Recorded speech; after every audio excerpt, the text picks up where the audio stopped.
Oh, yeah. That one hurts. That one hurts. I don't know a lot about racing boats, but I think I know a little bit about what it looks like to get boat raced.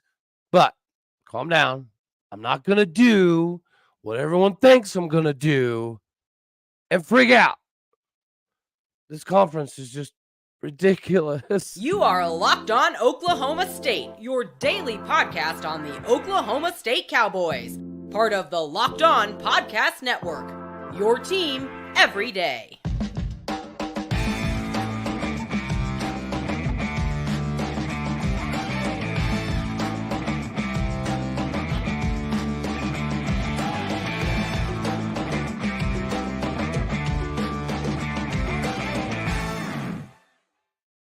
Howdy, y'all, and hello, all. Welcome to the live post-game show of, yes, the hangover that is this game.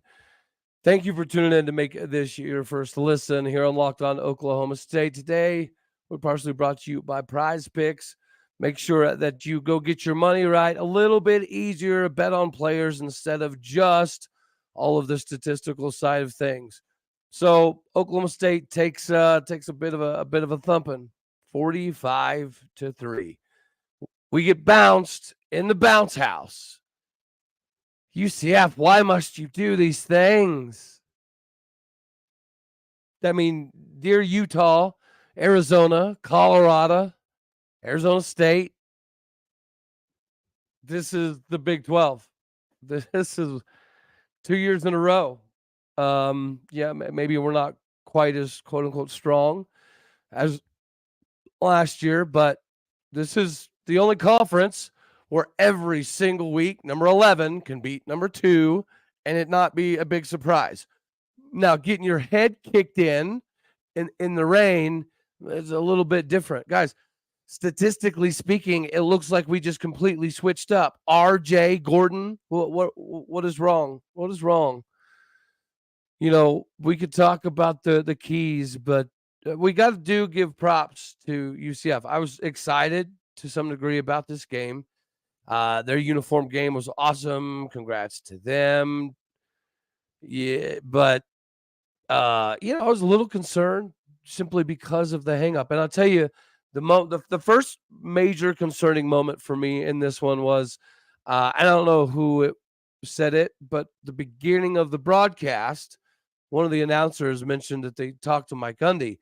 Mike Gundy mentioned along the lines of he basically had to have a meeting with the team captains on Tuesday because he could tell there was a big hangover. The energy, the excitement, the preparedness, it just wasn't there Tuesday.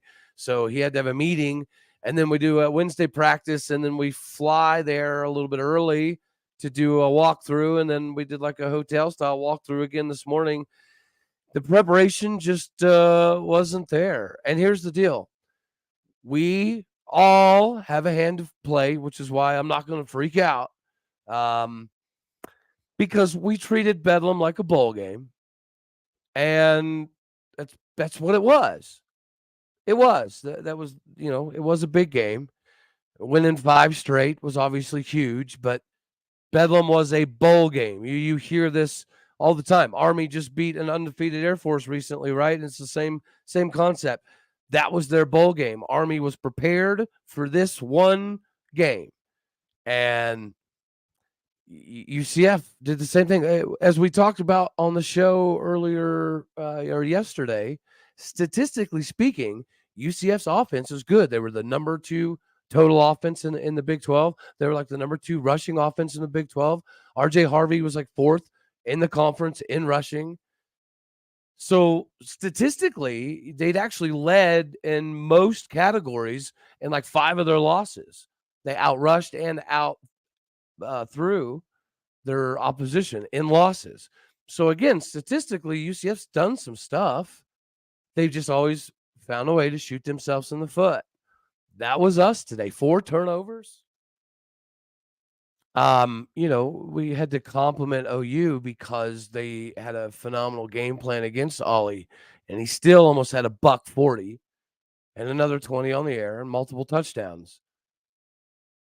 we weren't prepared. And the whole rain thing, right? We start the game off with Gundy having to address that practice wasn't quite on par with where it needed to be. So they had to have a meeting with the captains, not typically a great sign. And then it starts peeing down. Mother Nature starts peeing all over us, and we're not prepared. We don't have rain gear or anything on the sidelines. And it took us a while to even get it going. So your script has to go out the window. Things aren't looking right. It's just unraveling, and you're soaking wet. You can't get out of it. It's just preparation. That the hangover is real. Again, yeah, we treated it like a bowl game. We handled it that way. We celebrated that way. So this was, I don't want to say inevitable. Inevitable is probably not the right word, but these trap games are real because of this stuff. Preparation and getting things accomplished. And he's got nah. It happens, and here's why I'm not freaking out, because this still, Greg, I know you know this. This still easily was one of the greatest midseason turnaround Mike Gundy's ever put together, right? So I don't want to say this was bound to happen, but it's always a possibility in this ridiculously nuts conference. Um, Big 12 is mid. No, that's no. Come on, man, not quite, not quite mid, but yeah, we don't have a premier team. I don't even think Texas would be classified as a premier team by any stretch of the imagination. But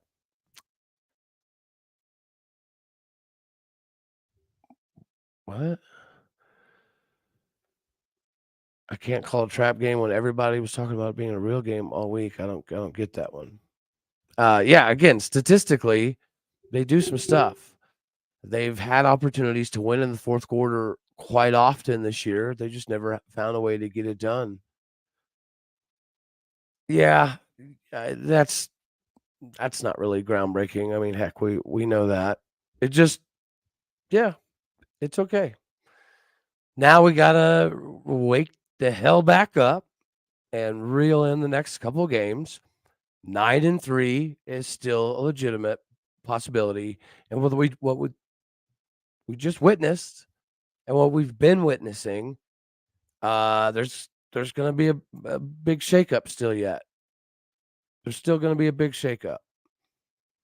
I don't see Texas going unscathed much anymore, right? I see them losing to Iowa State and Ames. I see that's a very, very good possibility. They've still got to go to Lubbock, and Tech didn't look great today, but they're a different team with Baron Morton. They absolutely are. Hey, thanks, buddy. Love you too. Yeah, this one's a hard one to swallow, but it's chaos. We're still, as ugly as it may be at this very moment, we're still in the Big 12 title race, very much so. Yeah, we got to take care of business the next couple weeks and hope for one or two losses, and we're still in Arlington. Yeah, there's we ain't got out, guys. Gundy and company the last few weeks have done a very good job on making adjustments and having a better understanding of what teams are trying to do against and for them. But yeah, this one we overlooked them. And I think that was a byproduct of just how insanely mentally and physically draining the Bedlam game was. We just put too many of our eggs into the Bedlam basket. It worked in our favor. We all had one of the greatest weeks of Oklahoma State history as a fan. We all know it. Not that anyone's okay with this loss, but it lets us know that next year we have something to work on. And here's the deal. We still should return 75 to 80% of this roster moving forward. So we're okay. And next year, we'll have enough dudes that went through this. So if next year we get to a point that, let's say, we're like 8-1, 9-1, 10-0, we'll have a lot of guys on the team next year that can at least be like, all right, y'all, we rode a lot of highs last season, and then we got caught unprepared, and it kicked us in the teeth repeatedly. I mean, West Virginia last year somewhat comes to mind. At least we found ways to get Ollie involved and make that more of a game, of course. But we're gonna, yeah, you know what? We'll get to Bowman in a second. Yeah, wasn't his best performance by any stretch of the imagination. Now, was it? It wasn't. It wasn't pretty. It wasn't. It's just. It's a wild ride. It's a wild ride. All right, so guys, if you recall, the keys to victory for me on this one are going to be number one, discipline. As much as OU fans did nothing but cry and whine and do what they do with their big charades, um, at the end of the day, we were not very disciplined. I know we had almost like 50 yards in penalties. I think it was like, I don't know, 45, 50 yards in penalties. So discipline wasn't exactly there. We didn't give ourselves a lot of opportunities to help in special teams. Number two for me was defensive line, being able to control the A gap with their 4-string center and a backup guard with Justin Kirkland and Colin Clay. I thought would be significantly easier than it was, but obviously we did not control the A and B gaps like we should have with the 4-string center and a backup guard in there, because RJ Harvey put on his Ollie Gordon cape and went to work. So that didn't quite work out. And then number three was, how would our secondary match up, right? We've talked about how our biggest limitation defensively is that we're so aggressive that we're very, very susceptible to play action. I was talking to somebody earlier about that as well. And I was surprised that OU didn't try to play action us as much, because Trey Rucker and Kendall Daniels, they like to go bust heads. They do. So if you're asking them typically to just pin their ears back and have a good time, they can get beat deep. And then you throw in John Rice Plumlee's athletic ability. We weren't spying him. We didn't spy him even when he started breaking a lot of big time runs, which I thought was kind of odd. You know, it took us a while to end up putting a spy on him. But Bowman isn't the answer. Yeah, that's the one I wanted to get back to. Thank you, Nicholas. I greatly appreciate it, brother. It is wild. You know, we've given Alan Bowman a decent hard time this year about the crawdaddy, you know, backing up in the pocket, going, you know, bailing 15 yards and scrambling all the time like he runs a 4.4 instead of a 5.7. But he did a lot of things in Bedlam that did put us in good positions. He can drop some dimes followed by some duds. But this game was ugly, absolutely ugly. I know the weather's not great, and I know you have to grip the ball a little bit differently when it's like this, but he couldn't make the adjustment. Yeah, the Big 12's wild. I know somebody said earlier the Big 12's mid. That's disrespectful. Not quite mid. We're above mid. Maybe not much. Okay, scale to 1 to 10. Maybe we're a 7. But we're not a 5. Chill out now.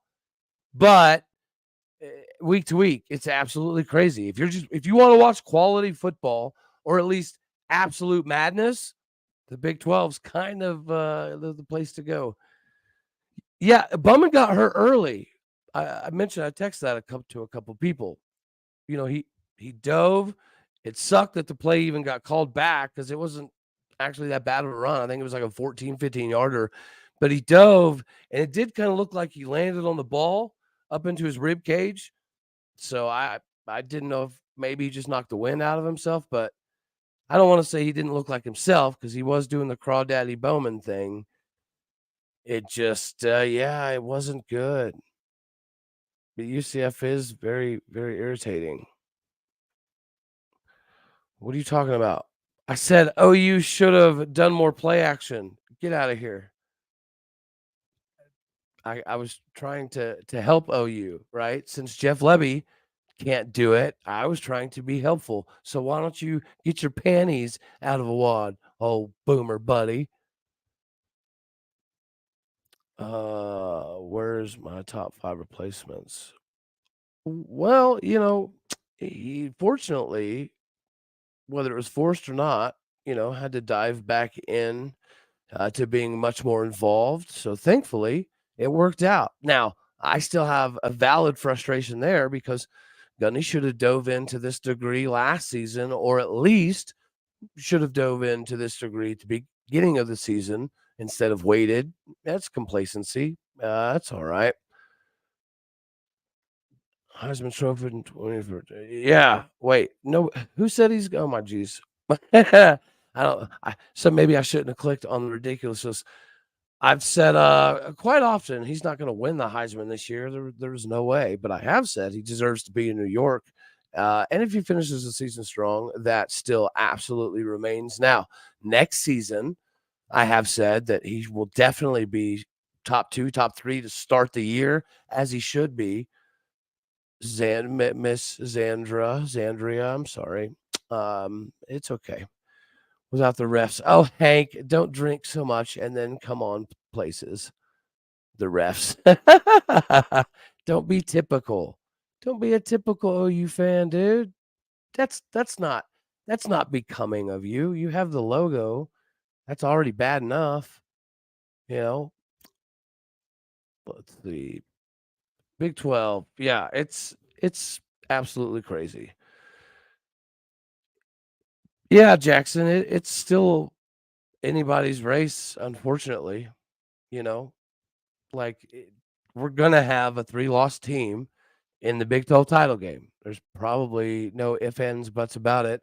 And as this has proved, guys, you're seeing some OU people that want to get in here and have some fun, but this is the same OU team that should have lost to UCF if UCF didn't draw up the dumbest 2-point conversion play of the year.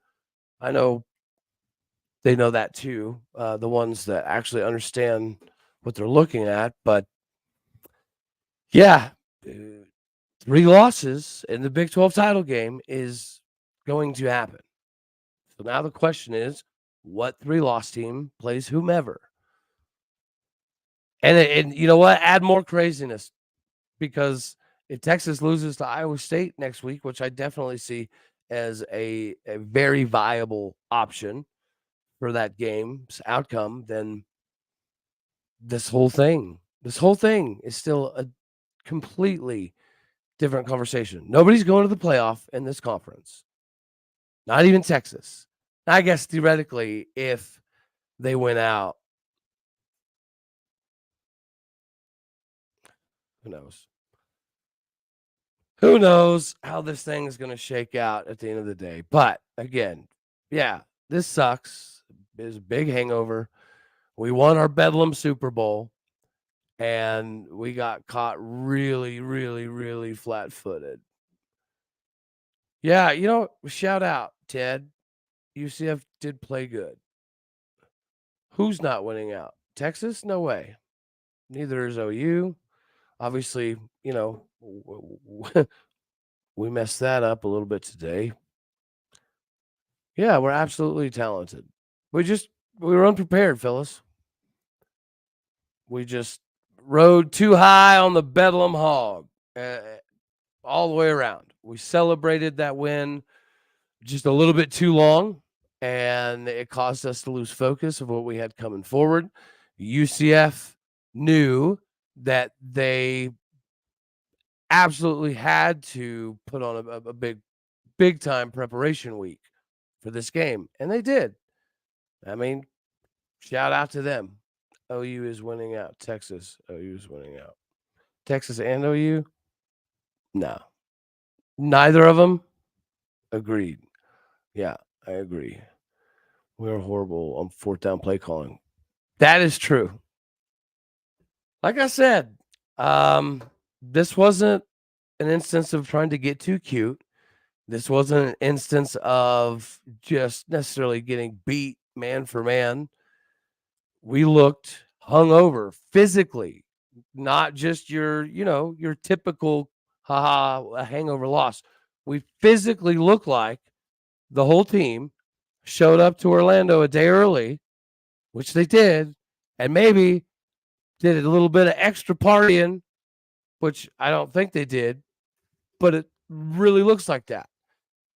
If you've ever gone and got white girl Drake Stoops, Baker Mayfield wasted, all right, and you don't have get away from the cop speed, and then you try to play football the next day, that's kind of what it looks like right there. That's what it looks like. That's what we look like. All right, we'll leave this last few minutes here for the peeps. Didn't mention coaching. Yeah, we got out coached. We just weren't prepared. OU is winning out. You can, bro. You also said that OU is going to win by over 2 touchdowns in Bedlam. So, I mean, we all get stuff wrong sometimes. It's okay. Oh, no, that's preposterous. Come on, Sean. Not quite. No, from I think a speed perspective, our defensive guys have more than enough there. I don't think we underestimate. Here's one thing we did underestimate. Absolutely, was John Rice Plum in the run game. Everybody knows how fast John Rice Plumlee is, but even if you look at the last game, that knee brace is clearly a little bit of a hindrance to him. It slows him down a little bit, makes him a little bit less mobile, shifty. So I think that we didn't think he could run like that because we weren't trying to spy him at all. Again, not even close. And we waited a long time to spy him.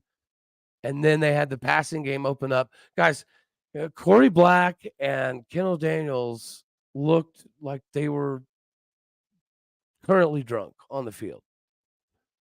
It just, yeah, this is the epitome of a hangover game, trap game. Statistically, UCF offense can produce. We knew that. Typically you would think that maybe the weather would benefit us being more of a run-oriented team, basically.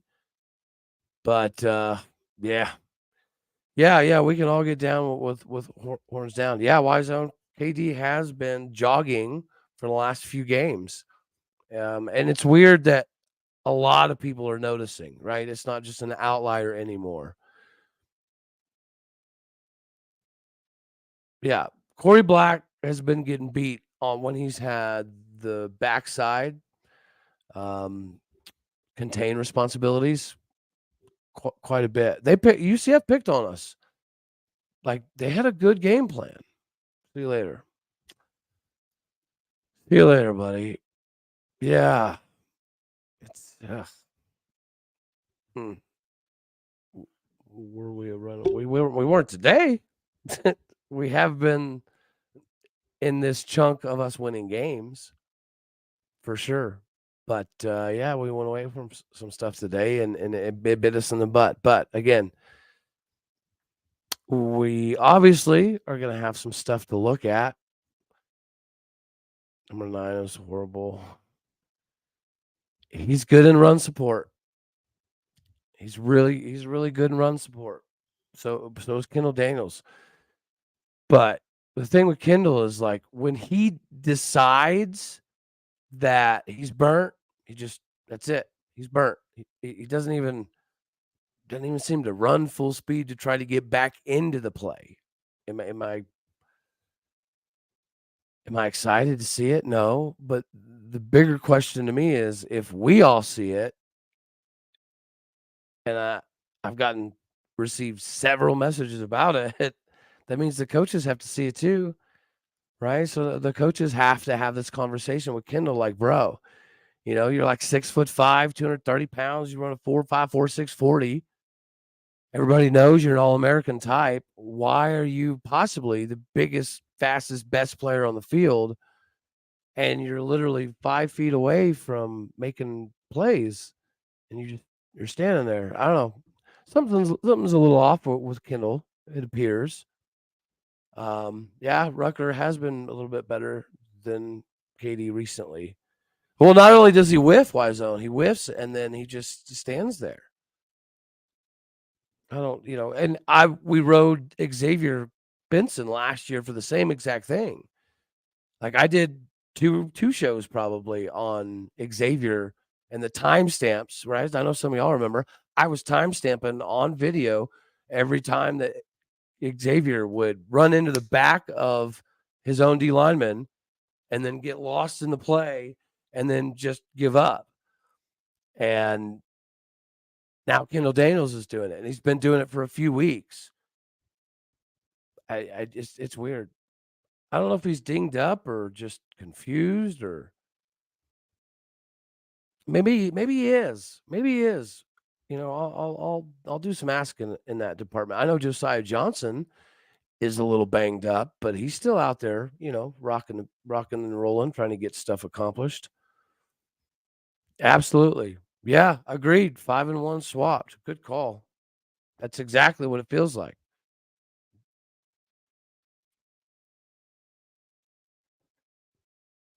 Are they really? I don't have a score. Hey, what's the score before we jump on off of here and we go lick our wounds?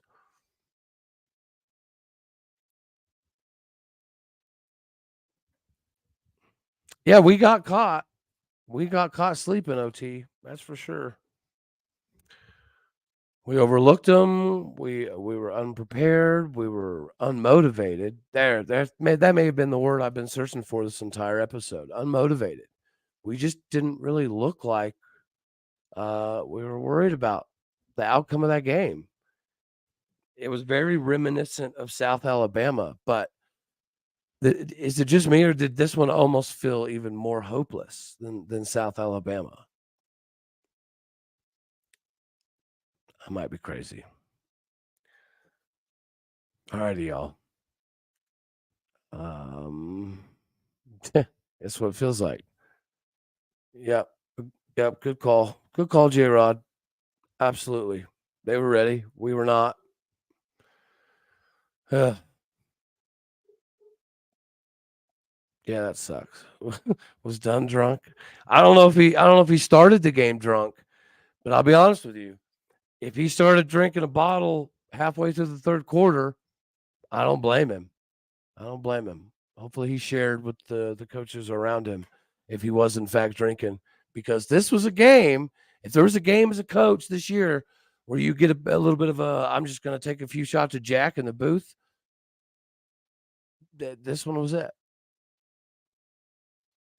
Yeah. Yeah, this was Nardo's first big letdown, I would say, of the year. Obviously, guys, let me know if you agree or not in the comment section, but yeah, this one was the first time that it looked like even Nardo had no answers. Didn't know what to do, didn't know how to put a spy on, didn't know who to put as the spy, and yeah, it was wild. Alrighty, y'all. I'm gonna skedaddle on off of here, and yeah, goodness me, it's all right. It's all right. 9-3, and a possibility of Arlington and derailing somebody else's season is still all there. It's there. We just gotta. This has got to be that dial in moment. Yeah, it was Nardo's bad game. So hopefully that's out of the way now. All righty, y'all. I'll catch you on later on as we get ready for El Houston. You know I love you. God bless. As always, go Pokes. We'll be all right. Hey, we did. We hit the over. We hit the over, Tom. All right, y'all. Later, taters.